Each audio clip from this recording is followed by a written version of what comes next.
He sold his father's only farmland just to feel like a big boy. This story is directed by Abuchi Story Home. His name was David, just 22 years old, sitting on a wooden stool with his mind boiling. His father's farmland, the only inheritance their family had, lay quietly behind a riverbank. A land his late father protected like gold. A land that fed the entire family for years. But to David, it was nothing more than a shortcut to fast money. He wanted everything quickly.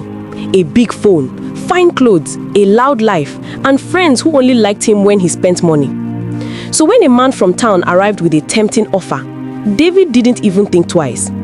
"I will give you cash today," the man said, adjusting his shiny sunglasses. "Young boys like you deserve to enjoy life." David's eyes widened. The money looked like paradise, enough to make him feel like a king for a few weeks. "Are you sure?" David asked, his voice shaking with excitement. "If you waste this chance," the man whispered, "someone else will take it." That sentence pierced David's mind like a hook, and in that moment, his impatience swallowed his common sense.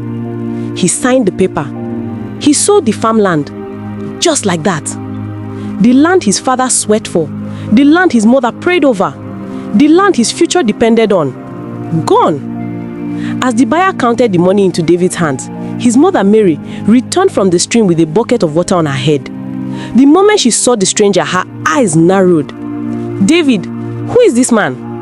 David hid the bundle of cash behind his back. "Just someone from town," he said quickly. But the man stepped forward boldly, waving the signed document. "Your son has sold the farmland," he announced proudly. Mary's bucket fell. Water spilled across the red sand. Her hands trembled, her lips parted, but no sound came out. "David, tell me it is not true." David swallowed hard. "It's just land, Mama. I can make this money back." The villagers who had gathered shook their heads slowly. Mary placed her hand on her chest. "David, that land was your father's life. It was your future. Why did you do this?" David couldn't answer. He didn't even look at her. But in his chest, regret ignited like a slow fire. That night, David celebrated with his friends. Music, drinks, laughter. But his mother sat outside their house, looking at the empty darkness where the farmland once promised hope. And that was the night life began preparing a lesson for David. A lesson he never expected. For the next 2 weeks, David lived like a prince. New clothes, new shoes, a brand new phone he flashed at everyone he met. He bought drinks for strangers in the village square and gave out money just to hear people call him boss. Children followed him. Girls admired him. Boys wished they were him. And David felt untouchable.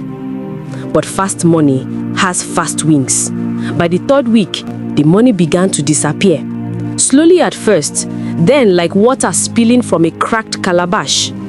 His friends who used to shout his name across the village stopped calling. They no longer came to visit. No more laughter, no more invitations. David didn't notice it yet, but life was already closing in. One afternoon, David went to the small shop near the market. He smiled at the shopkeeper, Grace, a middle-aged woman who always admired him. "Grace, give me my usual, chilled malt and bread." Grace didn't move. Instead, she folded her arms. "David, you owe me from last week." Oh. David forced a laugh. "Forget that one. I'll pay later. Just give me." Grace shook her head. "No, bring your money first." David checked his pocket. Just 2 wrinkled notes. Not enough. His smile slowly faded. "You mean you can't just give me? After all the times David, you used to have money," Grace said softly. "But people forget that money can finish. Better hold yourself now." Her words pierced him. He walked away quietly, the sun hitting his face, burning his pride deeper than fire. Later that afternoon, David approached his group of friends, the same boys who once hailed him like a king. They were sitting under the mango tree, laughing, eating grilled meat. David joined them with a smile. "Una not come here again? At the house since?" The boys exchanged glances. Then the boldest among them, Sam, shrugged. David, abeg, no vex o, but you no get money again. We no wan carry person wey go depend on us. Laughter followed. David felt something snap inside him. Just weeks ago, these same boys begged him for drinks. Now, they treated him like dust. He walked away slowly, his chest heavy, his breath shaking. When he reached home, he found his mother, Mary, sorting dry cassava inside the compound. David, she said without raising her head, the money don't finish, abi? David froze. How? How did you know? Mary sighed. A mother knows.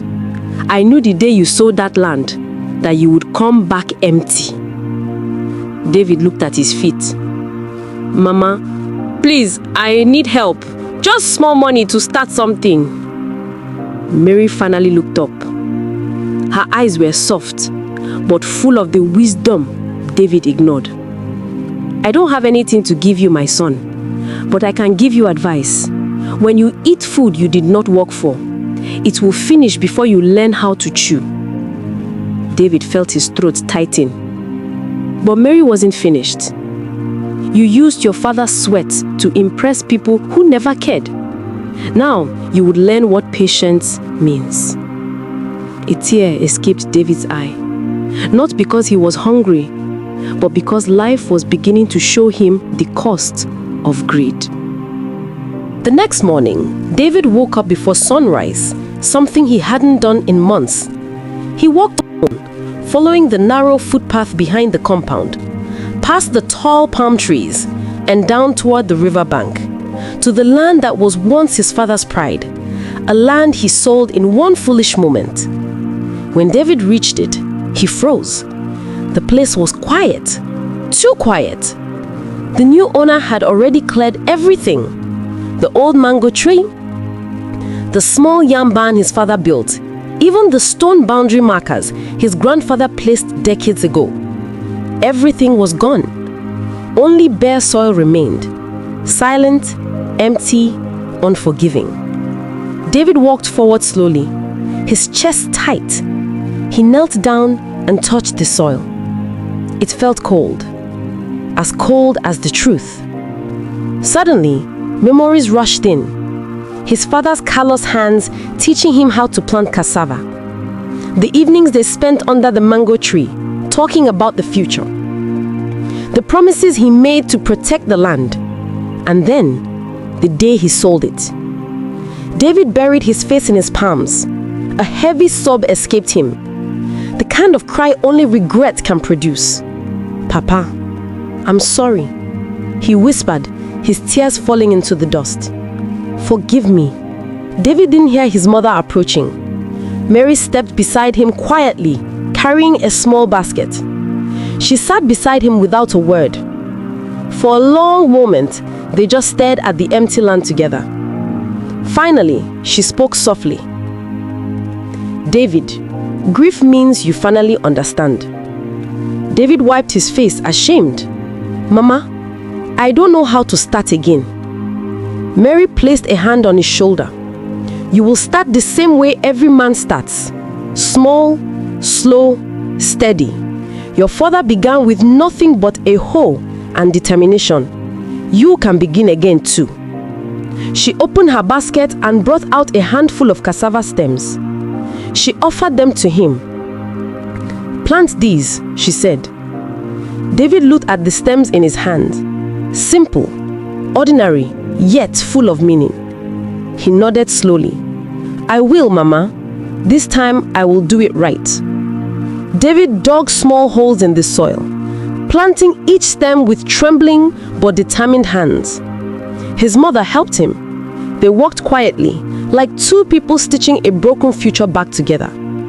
As the sun rose, spreading warm light across the field, David felt a strange peace. A peace he hadn't felt since the day he sold the land. When they finished, Mary smiled at him. This land no longer belongs to you, but your future does. David nodded. He finally understood. Moral lessons. Fast money is sweet, but it never lasts. True wealth is built slowly, with patience and discipline.